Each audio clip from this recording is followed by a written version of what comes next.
The red lights flashed across the bridge of Earth Defense Station Sentinel. Captain Jake Morrison watched the screens with steady eyes. 12 massive alien ships moved toward Earth like dark clouds blocking out the stars. Each ship was as big as a city. They belonged to the Zephyrian Galactic Empire. Morrison had heard stories about these aliens. They traveled from world to world, demanding that every species bow down to them. 300 different alien races had already surrendered. Now it was Earth's turn. The communication system buzzed. Admiral Lisa Carter's voice came through from Earth Command below. "Captain Morrison, the aliens are sending us a message. Are you ready to hear it?" "Put it through," Morrison said. He stood straight and crossed his arms. The main screen flickered. A huge reptilian face appeared. The alien had green scales, yellow eyes, and sharp teeth. This was Commander Vextar of the Zephyrian Empire. "Humans of Earth," Vextar said in a deep voice. "I am Commander Vextar.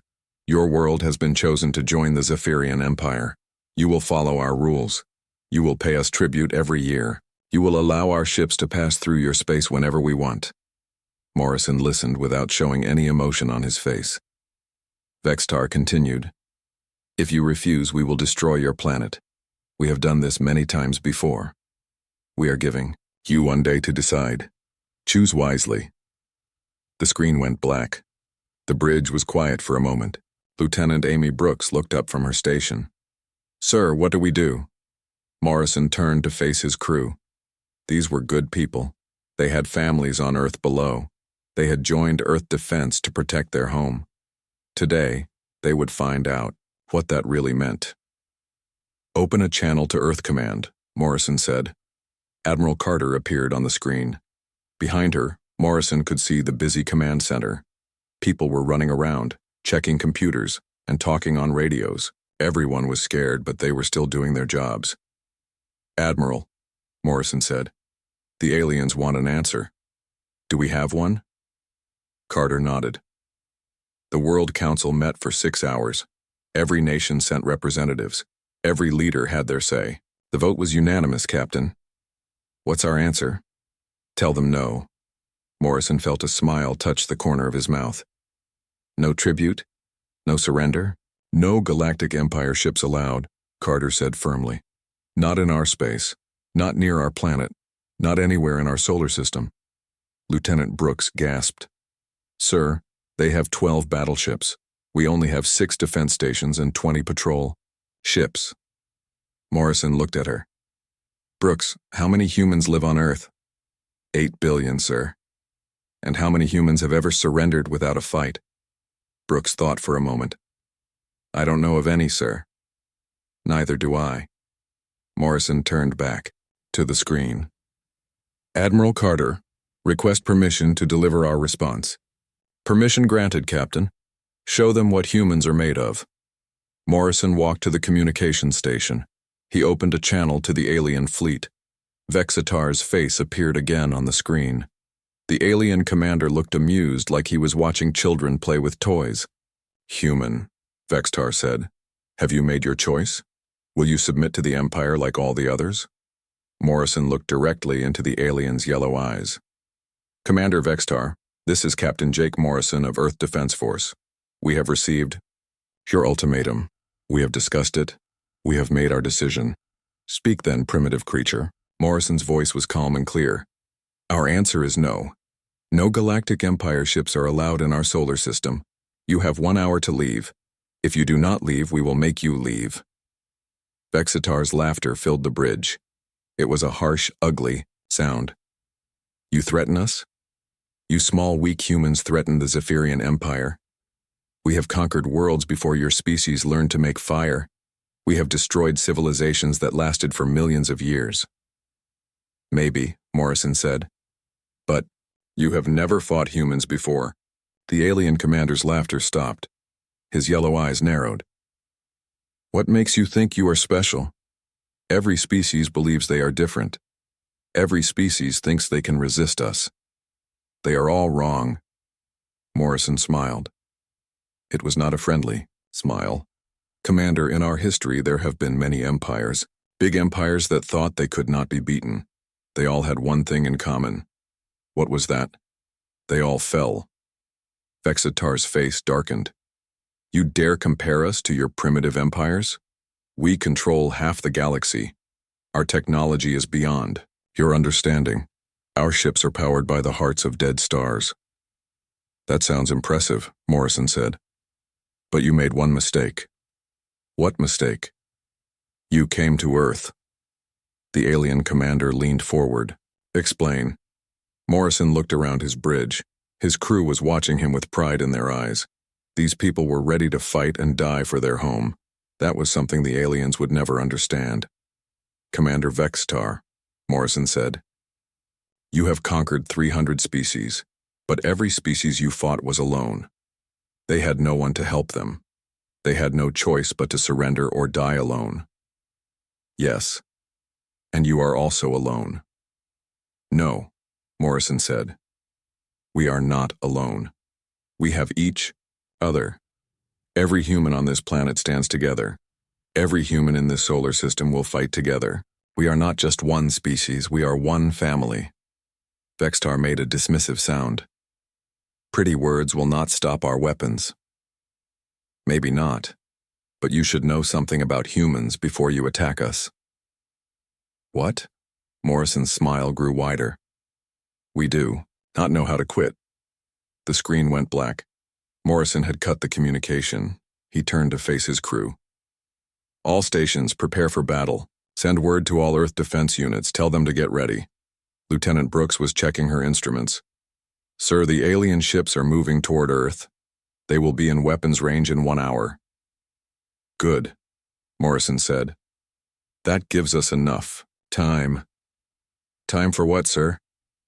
Morrison walked to the captain's chair and sat down. Time to show them why you never pick a fight with humans. The bridge was busy now. Everyone had a job to do. Weapons were being charged. Shields were being raised. Messages were being sent to every human ship and station in the solar system. Admiral Carter's voice came through the communication system. All Earth defense units, this is command. The enemy has refused our warning. They are approaching Earth with hostile intent. You are authorized to defend our home by any means necessary. Morrison looked out at the stars. Somewhere out there, 12 alien battleships were coming to destroy his world. The aliens thought this would be easy. They thought humans would be like all the other species they had conquered. They were about to learn how wrong they were. Sir, Brooks said. Incoming message from the surface. It's from the World Council. Put it through.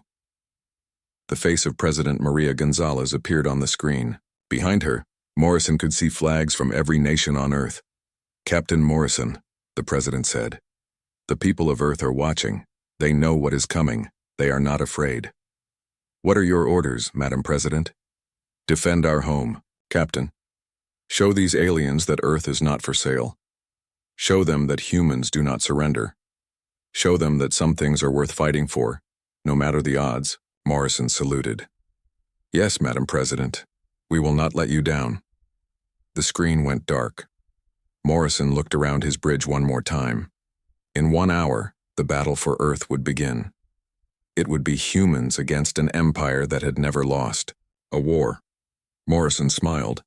The aliens had no idea what they were walking into. Deep beneath the mountains of Colorado, Dr. Elena Rodriguez worked in a secret laboratory. Her hands moved quickly over the control panels. Sweat dripped from her forehead. She had been working for 18 hours straight, but she could not stop. Now, Earth's survival depended on what she was building.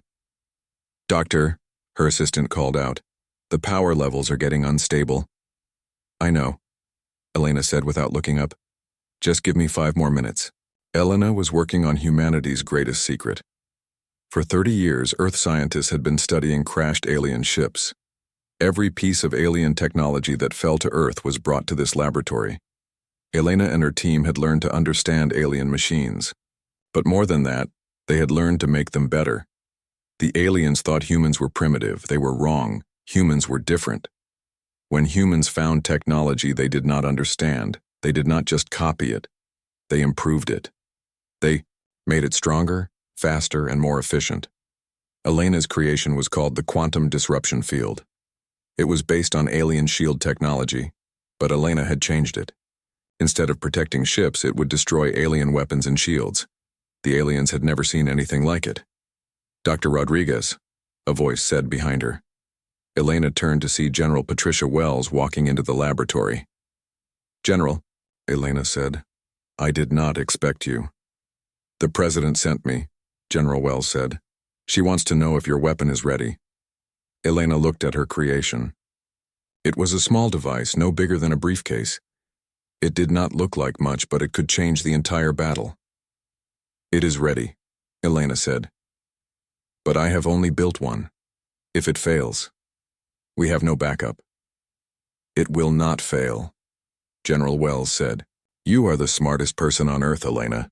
If anyone can build a weapon to stop these aliens, it is you." Elena nodded. She picked up the device and handed it to the general. "This will interfere with all alien technology within 1,000,000 kilometers. Their weapons will not work. Their shields will not work. But it will only last for 1 hour. 1 hour should be enough," General Wells said. She took the device and walked toward the door. "Elena, the entire human race is counting on you." "I know," Elena said quietly. Meanwhile, high above Earth, Commander Ryan Phillips stood on the bridge of the battleship Liberty. Unlike the huge alien ships, Liberty was small and fast. It was designed for hit-and-run attacks, not standing battles. Phillips looked at the tactical display. The alien fleet was moving closer to Earth. They would arrive in 45 minutes. "Commander," his weapons officer said, "all human ships are in position. We have 26 warships and 42 fighter squadrons ready for battle." Phillips nodded. The numbers were not good. 26 human ships against 12 alien battleships. Each alien ship was 10 times bigger than Liberty. But Phillips was not worried about size. He was worried about strategy. "Lieutenant Baker," Phillips said to his communications officer, "send a message to all human ships. Tell them to remember their training. We are not trying to overpower the enemy. We are trying to outsmart them." "Yes, sir." Phillips had studied every alien battle for the past 30 years. The aliens always fought the same way. They used their big ships to intimidate their enemies. They relied on powerful weapons and strong shields. They expected their enemies to meet them head-on in a fair fight. But humans did not fight fair. Humans fought to win. "Sir," Lieutenant Baker said, "Admiral Carter is calling from Earth Command. Put her through." Admiral Carter's face appeared on the screen. "Commander Phillips, are your ships ready?" "Yes, ma'am. All units are standing by." "Good. Remember, Ryan, we only get one chance at this. If we lose today, Earth falls." Phillips straightened his shoulders. "We will not lose, Admiral. These aliens have never fought humans before. They do not know what they are walking into." "I hope you are right." Carter out. The screen went dark. Phillips looked around his bridge. His crew was young, but they were well trained. Most of them had been born in space on human colonies around Jupiter and Saturn. They knew how to fight in zero gravity. They knew how to use speed and cunning instead of brute force. "Commander," his radar officer called out, "the alien fleet is accelerating. They will be here in 30 minutes. "Perfect," Phillips said. "Signal all ships. Begin Operation Ghost Dance." Operation Ghost Dance was Phillips's plan. Human ships would not meet the aliens head-on. Instead, they would hide behind asteroids, space stations, and even Earth's moon. When the aliens got close, the humans would attack from all directions at once. "Sir," the weapons officer said, "all ships are moving to their hiding positions." Phillips smiled. The aliens expected humans to line up their ships and fight like gentlemen. They were about to learn that humans had different ideas about warfare. Back. On Sentinel Station, Captain Morrison watched the alien fleet approach. Lieutenant Brooks was monitoring alien communications. "Sir," Brooks said, "the aliens are talking to each other. They seem confident. Commander Vextar is telling his captains that this will be an easy victory." "Let them think that," Morrison said. "Confidence makes you careless." "Sir, I am detecting energy buildups in the alien weapons. They are preparing to fire on Earth. Morrison's hands clenched into fists. Signal all Earth defense platforms. Activate the shields. Around Earth, 20 massive shield generators came online. They created a protective barrier around the planet. The shields would not stop the aliens forever, but they would buy time. "Brooks," Morrison said. "Any word from Dr. Rodriguez?" "Yes, sir. Her device is ready. General Wells is bringing it to the surface now." "Good. Signal Commander Phillips. Tell him to get ready." Morrison looked out at the stars. In a few minutes, the battle would begin. The aliens thought they were attacking a weak, primitive world. They thought humans would surrender quickly like all the other species. They were about to discover their mistake. The alien fleet reached Earth's outer defenses, 12 massive ships, each bristling with weapons. Commander Vextar sat on his command throne, watching Earth grow larger on his screen. "Pathetic," Vextar said to his officers. "Look at their tiny ships. Look at their weak defenses. This will be over in minutes." His weapons officer spoke up. "Commander, shall we begin the attack?" "Yes," Vextar said. "Target their cities. Show them what happens when they defy the Empire." The alien ships powered up their main guns. Energy crackled along their hulls. In a few seconds they would fire on Earth. But they never got the chance. Dr. Rodriguez's device activated. The quantum disruption field spread out like an invisible wave. It reached the alien ships in seconds. Suddenly, every alien weapon went dead. Their shields flickered and disappeared. Their engines sputtered and failed. "What is happening?" Vextar roared. "Why are our weapons not working?" His science officer was frantically checking his instruments. "Commander, some kind of energy field is interfering with all our systems. I have never seen anything like it." "Impossible. No primitive species has this technology." "Sir," the communications officer said, "the humans are attacking." Commander Phillips's voice came over the radio to all human ships. "This is Liberty. All units execute Ghost Dance. Hit them hard and fast." From every direction, human ships appeared. They came from behind asteroids, from the shadow of the moon, from the depths of space. 42 fighter squadrons and 26 warships, all attacking at once. The aliens were helpless. Without their weapons and shields, their massive ships were just big targets. Human missiles and energy beams struck alien hulls. Explosions lit up the darkness of space. Captain Morrison watched the battle from Sentinel Station. For the first time in hours, he smiled. "Brooks," he said, "send a message to the alien fleet." "Yes, sir. What should it say?" Morrison's smile grew wider. "Tell them welcome to Earth." The battle exploded across the solar system. Human ships attacked from every direction while the alien fleet struggled with their dead weapons and broken shields. Commander Vextar watched in horror as his mighty battleships became sitting targets. "Get our weapons back online," Vextar screamed at his crew. "How are these primitives doing this to us?" His science officer was sweating as he worked at his controls. "Commander, their disruption field is unlike anything in our databases. It is blocking all our energy systems. On the human battleship, Liberty." Commander Phillips smiled as he watched the alien confusion. "All ships, this is Phillips. Execute attack pattern Delta. Hit their engines first." Colonel Steve Martinez led a squadron of stealth bombers directly into the heart of the alien formation. His ships were small and fast, designed to avoid detection. The aliens had never seen anything like them. "This is Martinez to all bomber units," Steve said into his radio. "Remember your targets. We go for the engine cores. Once they cannot move, they cannot escape." Steve's bomber dove toward the nearest alien battleship. The massive vessel was trying to turn, but without its engines working properly, it moved, like a wounded whale. Steve activated his ship's special weapons. Instead of energy beams, human ships used kinetic weapons. These were simple metal projectiles fired at incredible speeds. The aliens' energy shields were useless against them. When a piece of metal traveling at half the speed of light hit an alien ship, it went right through the hull like a bullet through paper. "Target locked," Steve's weapons officer said. Firing penetrator rounds. 3 metal spears shot from Steve's bomber. They struck the alien ship's engine section and punched straight through. Explosions erupted from inside the alien vessel. "Direct. Hit, Steve shouted. That ship is dead in space. Across the battlefield, human fighters were doing the same thing. They moved in small groups, attacking weak spots that the aliens never protected. For thousands of years, alien ships had fought other alien ships. They all used the same weapons and the same tactics. No one had ever thought to attack the way humans did. Back on Earth, General Wells activated the planet's secret defenses. Hidden in mountains and under the ocean floor were massive railguns. These weapons had been built in secret over the past 20 years. Now it was time to use them. All planetary defense stations, General Wells said into her radio. You are cleared to fire. Target the largest alien ships. From 30 locations around Earth, huge metal projectiles shot into space.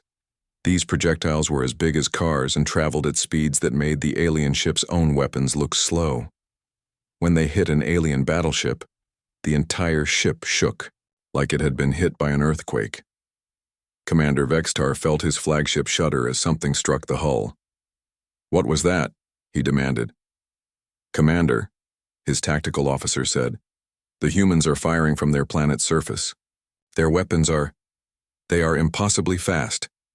How fast? Nearly light speed, sir. Our armor cannot stop them. Vexitar stared at the tactical display. 3 of his 12 battleships were already destroyed. 2 more were badly damaged. How was this possible? His fleet had conquered entire star systems.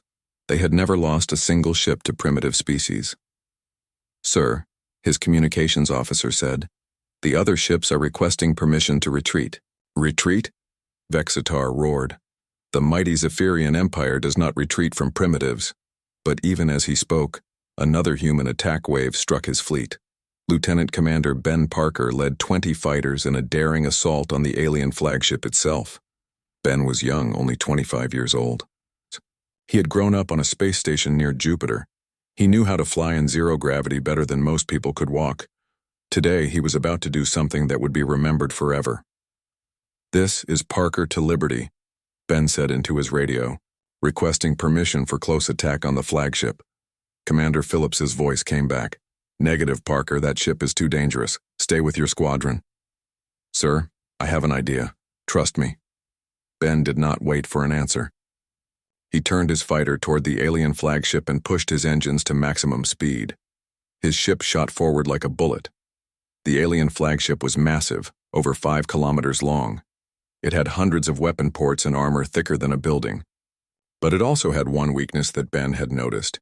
Like all alien ships, it had huge engine intakes to collect space dust for fuel. Ben aimed his fighter directly at the largest intake. His ship was small enough to fly inside. The aliens would never expect such a crazy attack. Parker, Commander, Phillips shouted over the radio. What are you doing? Something stupid, sir, Ben replied. But it might work. Ben's fighter disappeared into the engine intake. Inside the alien ship, alarms began to scream. The aliens had never designed their ships to defend against attacks from inside. Ben flew through the engine corridors, dodging spinning turbines and energy conduits. He reached the main reactor chamber and smiled. Attached to his fighter was a singularity bomb, a weapon that created a small black hole. When it exploded inside the alien ship, it would tear the vessel apart from within. This is for Earth, Ben said, and activated the bomb. He ejected from his fighter just as the bomb exploded. The singularity tore through the alien flagship like a knife through cloth. The massive ship began to collapse in on itself. Commander Vextar felt his ship dying around him.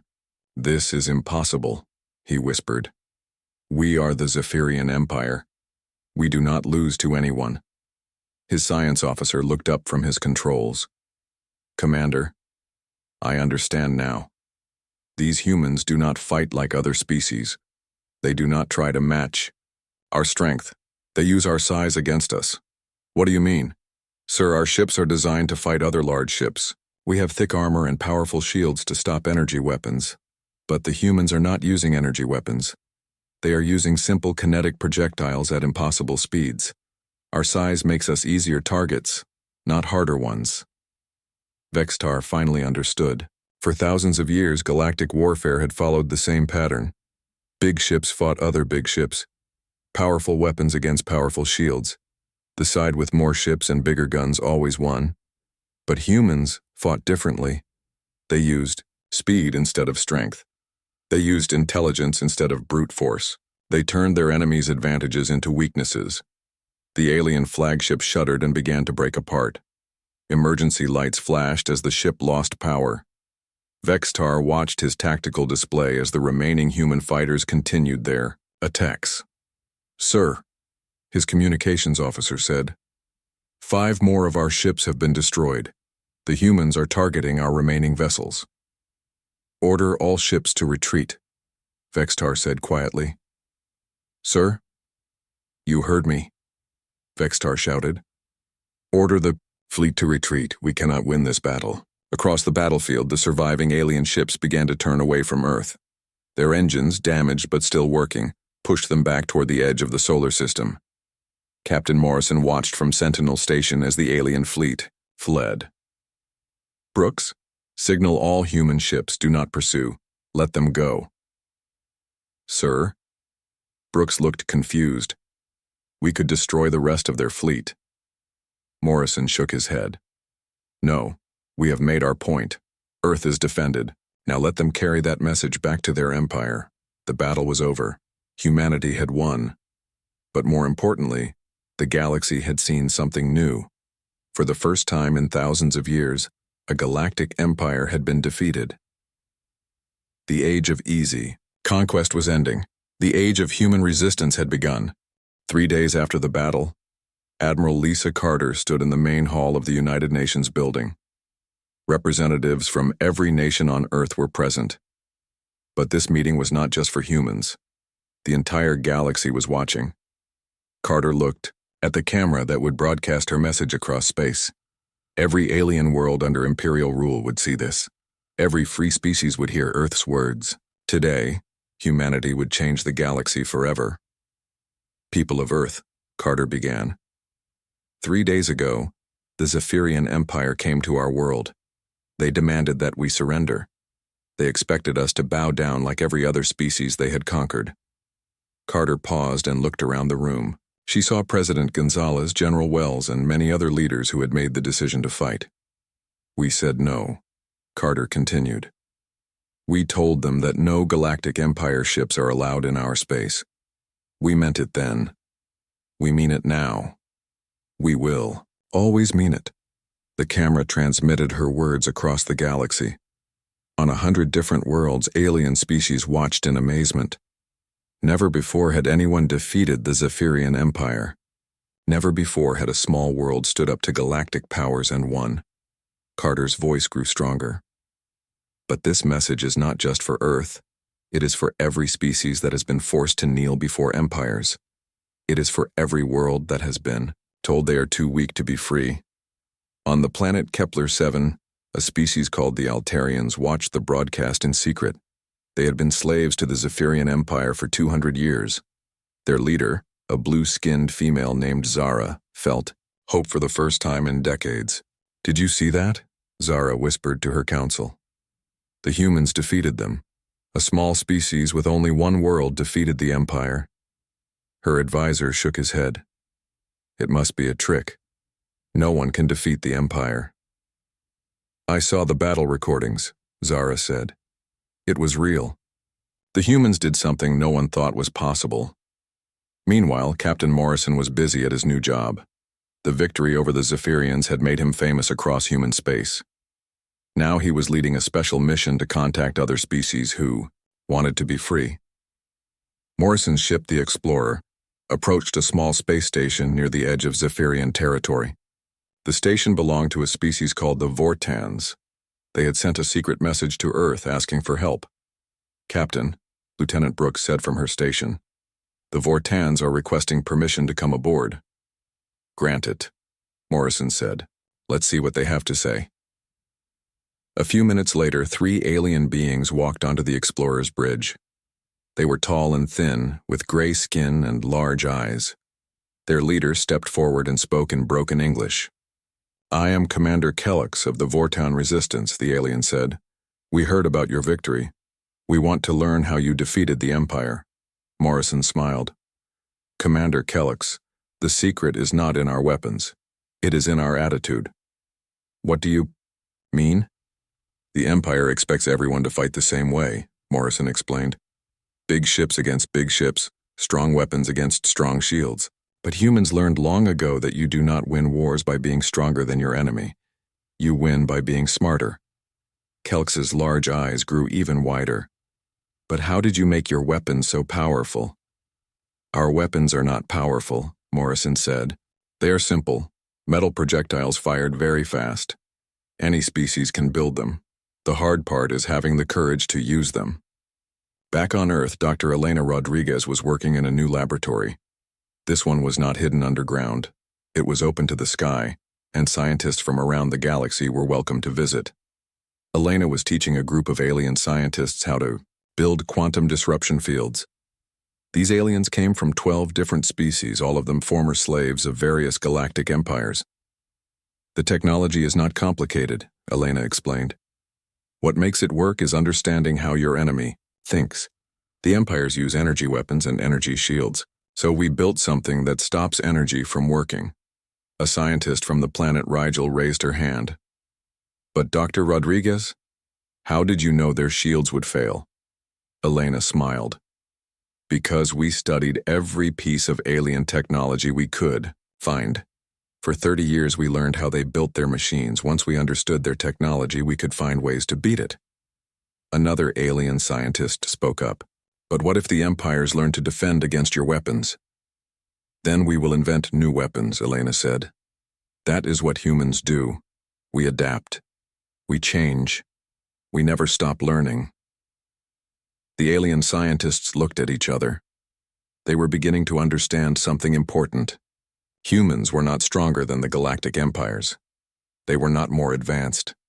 But they were different in one crucial way. They never gave up. Commander Phillips was now Admiral Phillips. His promotion came after he led humanity's first expedition beyond the solar system. His mission was to find other free worlds and offer them protection.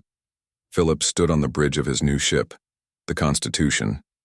It was larger than his old ship, but still small compared to alien battleships. Size was not important. What mattered was what you did with what you had. Admiral, his communications officer said, we are receiving a message from the planet Haven. They want to join the Earth Alliance. Phillips nodded. The Earth Alliance was humanity's new organization. Any species that wanted to be free from galactic empires could join. They would share technology, resources, and protection. How many worlds have joined now? Phillips asked. 47, sir, and more are asking every day. Phillips looked out at the stars. 3 months ago, Earth had been alone. Now 47 different worlds stood together against the old galactic order. It was the beginning of something new. But the most important change was happening on the Zephyrian homeworld. Commander Vextar stood before the Imperial Council, trying to explain how he had lost to primitive humans. The defeat was made unexpected, Vexatar said carefully. The humans fight in ways we have never encountered. The Supreme Emperor, a massive creature with 4 arms and red eyes, leaned forward on his throne. You lost 12 battleships to a species that had never left their own solar system. Yes, Supreme Emperor. How is this possible? Vextar had thought about this question for weeks. Supreme Emperor, I believe we have made an error.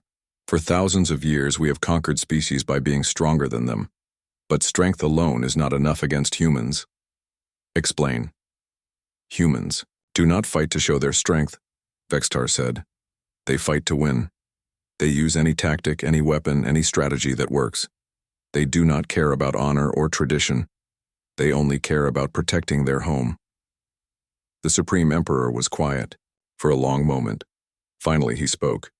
Are you saying we cannot defeat them? I am saying we would need to change everything about how we fight wars, Vextar replied. And even then I am not sure we could win. The Imperial Council chamber was silent. For the first time in their history, the Zephyrian Empire was afraid. Back on Earth, Admiral Carter finished her speech to the galaxy. To every species listening, remember this. Freedom is not given by the strong to the weak. Freedom is taken by the brave from the powerful. She paused and looked directly into the camera. Earth's declaration still stands. No galactic empire ships are allowed, not in our space, not near our allies, not anywhere we can stop them. Carter's final words echoed across the galaxy. The age of empires is ending. The age of freedom has begun, and in 100 different star systems, enslaved species began to hope.